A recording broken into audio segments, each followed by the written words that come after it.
jet planes, Scott Bolduc opened Scotty's service station in Maine.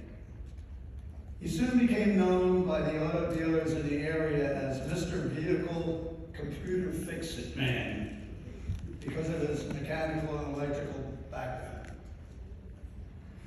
He was very versed in the electronics field, and one day a friend of his showed up with his son's mobility van with a broken Raycon lift.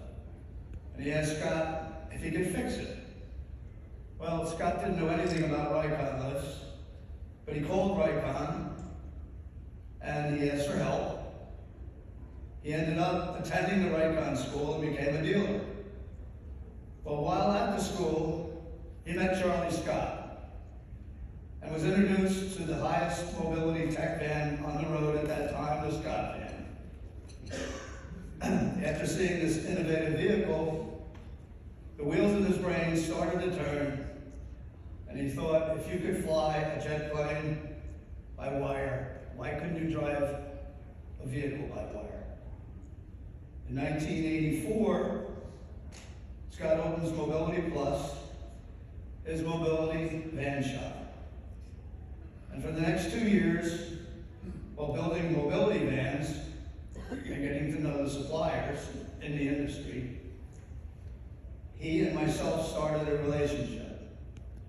He would query me as to the ways our horizontal column could be redesigned to fit his particular clients and needs.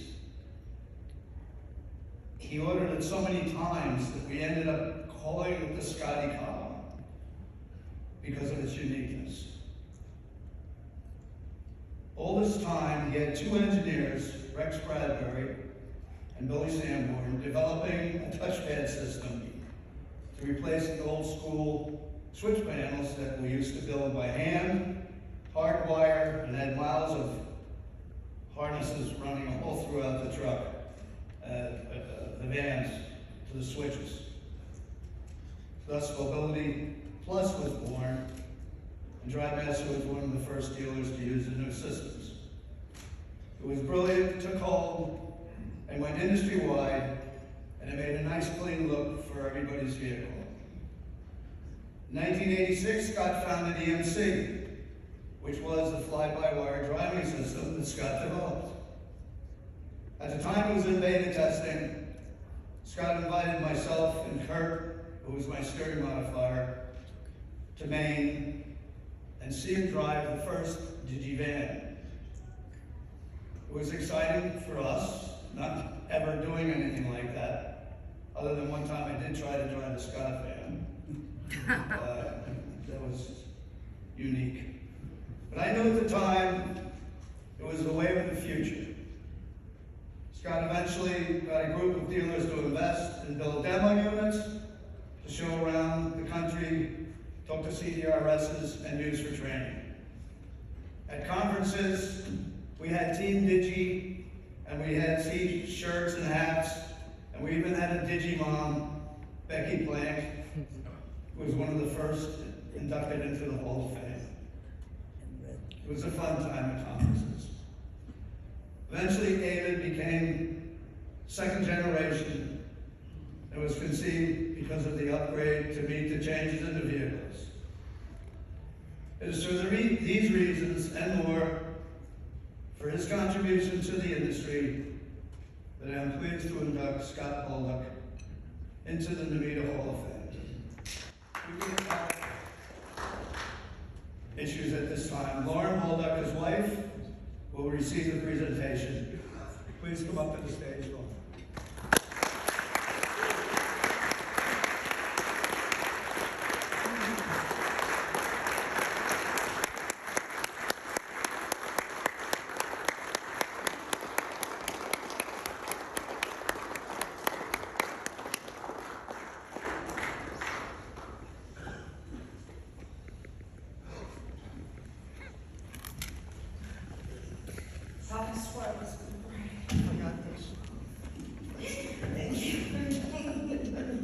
You know how much you're gonna love that.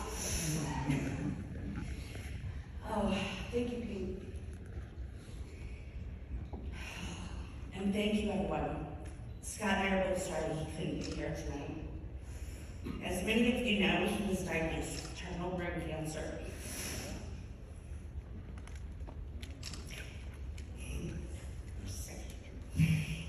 They told me his prognosis was 14 months on average. Those of you that knew him wouldn't be surprised to hear that that was 13 years ago. If he was anything, he was tenacious, never giving up even with impossible odds. But after 2 brain surgeries, 33 rounds of radiation, 2 years of chemo, and 2 strokes, he's not the person he was. But he was such a force. Most people either loved him or hated him. There was very little middle ground. He was always going so fast, I always assumed that one day he'd spontaneously combust. And I'm going to take a moment to thank Pete and to recognize Pete's wife, Adrian. We loved her, and she was helping me get ready for my wedding day and gave me the best advice. She said, always go to sleep on the same pillow. Before you go to sleep, say what you need to say, and that's a big part of why I've been married for 33 years. Scott was always a champion of this industry, always fighting for safety standards. 30-some years ago, there was no organization to set standards or regulate this industry, but Scott wanted DigiDrive to be tested before he sold the first one. He was a member of SAE, he had many conversations with NHTSA, he approached the FDA, but it was not considered a medical device. He drove the van to Texas A&M, where it was put through rigorous testing and was approved by the Veterans Administration, the only real approval you could get at that time. So then we set out to find 20 dealers to buy a system and drive it for 1 year before a single system could be sold to an end user. It was an innovative approach, and the only way to be sure as he could that the system was in fact safe. So that brings me back to Mama Digi. Red and Becky Plank. I was about 10 years old at the time when Red and Becky were talking on our deck about the need for an organization to write standards and to regulate this industry, and an idea was born. We visited Red and Becky several times in Florida as they got off the ground, the very organization that has brought us all here today. Safety was always his #1 priority, so he didn't stop there. EMC became an ISO 9000 certified company and became approved for sales in Europe after sending all of our proprietary documents to the TÜV in Germany.